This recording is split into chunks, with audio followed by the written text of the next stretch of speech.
What's left on the checklist that you think is still a big enough question mark you'll be filling out in the fall? I would say depth at defensive tackle and depth at corner. Those two things. Have to address that with continued development of the guys that we have and transfer portal. And guys coming in that, we've got, I believe, we don't have a freshman corner coming in. We've got 2 D tackles coming in, so that will provide depth there. How many would you want to take in the transfer portal if it comes out to that?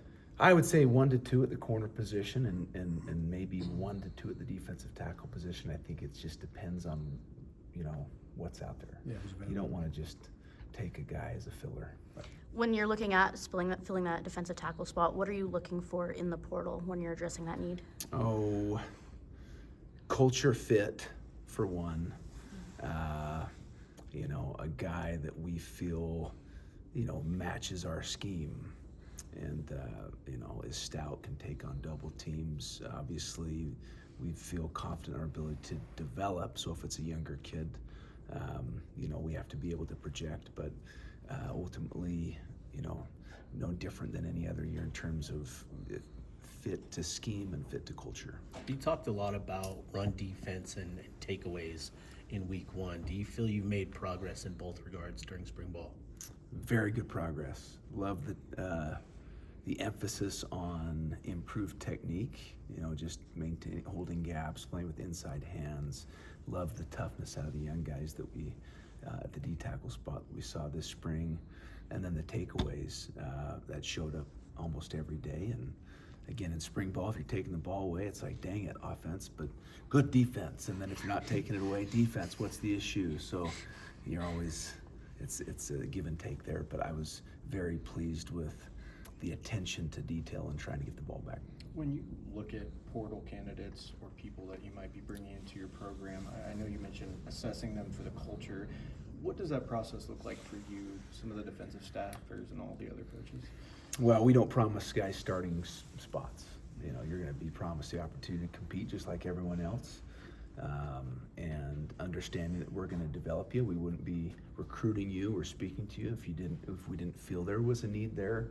But at the same time, if you aren't good on your promises, then they end up becoming sometimes a locker room issue, and we don't need that. And so we're very upfront with the guys that we bring in and what they're going to expect, right? And it's just an opportunity to compete. Looking at your position group, the safeties room, what have you seen from Nate Tillman this spring? Man, I have to continue to tell myself that he's a high school senior right now because some of the mistakes that are made. But every indication is he is a bright star in the making.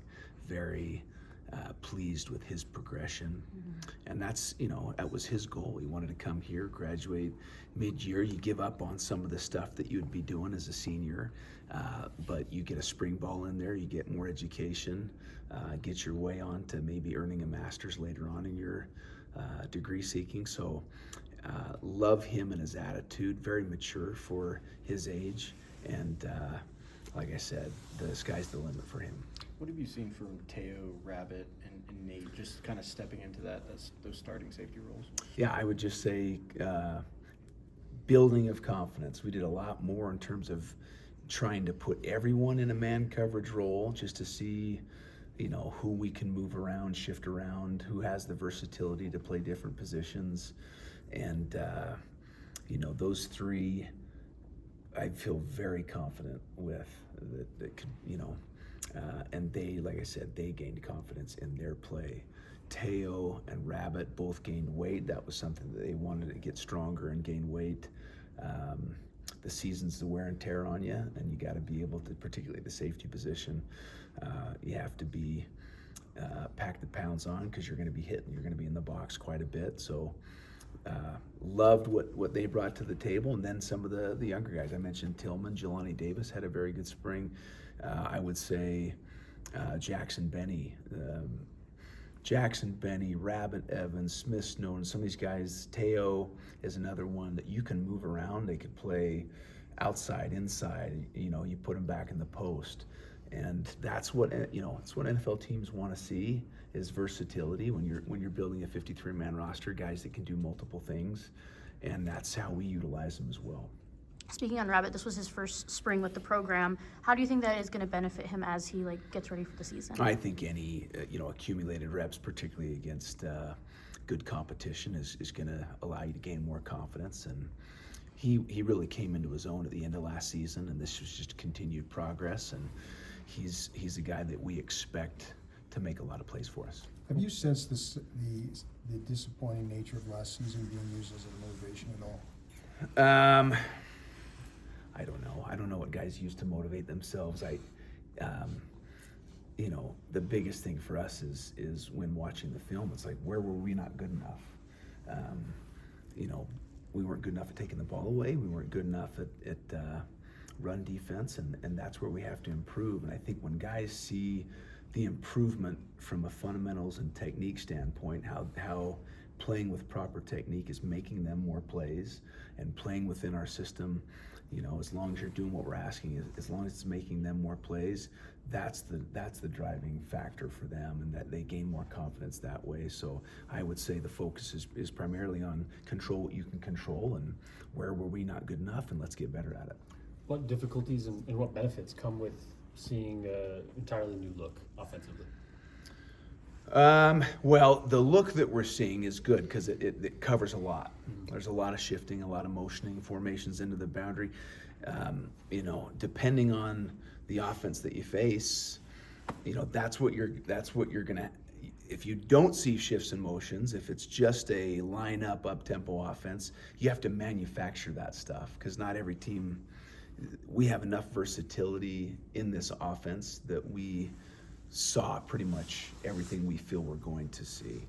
And if not, there's always stuff that there are going to be wrinkles, but love this offense, love the energy from the offensive staff, and it definitely leads to us playing more physical on the defensive side of the ball because a lot of running, run game, you got to be stout. Where are the areas of opportunity for this defense to be strong? I would say up front. I really feel good about the secondary. I like the linebacker. I mean, shoot, it all works together, right? You can have a great front four, but you can't cover on the back end. Doesn't matter. A quarterback can get it out. If you can't cover, it won't matter how good your front four is, and vice versa. You could be unbelievable in the secondary, but you can't cover for 7 seconds. It all works together, and what's fun is coaching a group of guys that understand that teams win championships, not individuals. And so this was a fun group to coach. So piggybacking off of that, how do you feel the leadership and communication has emerged over the course of spring on your side of the ball? Good, and it's going to continue to get. It's when the coaches aren't there that the leadership really shows up. So that's what we've challenged our upperclassmen, the guys that have been in the program, during this off month. Now's your opportunity to really show how good of a leader you are. Are you compelling? Are you bringing the younger guys along? Are you teaching? Are you gaining trust and getting results? So we're excited to see how that reveals itself here in the next month. Obviously, with a new conference comes different schemes, different personnel. Just kind of surveying what happened in the first season of the Big 12, what were you sort of able to take away heading into the offseason and into the fall even? I'd say not much difference. Each team's going to provide different scheme. It's not like we faced all of one thing. Each year personnel is going to change, particularly now with the transfer portal. From one year to another in the Pac-12, you went from poor quarterback play to elite quarterback play within a year or two. And so it can change. You have to focus on what you control, and it's behavior, not scheme, that wins championships. Thank you, Coach. You got it. Thanks.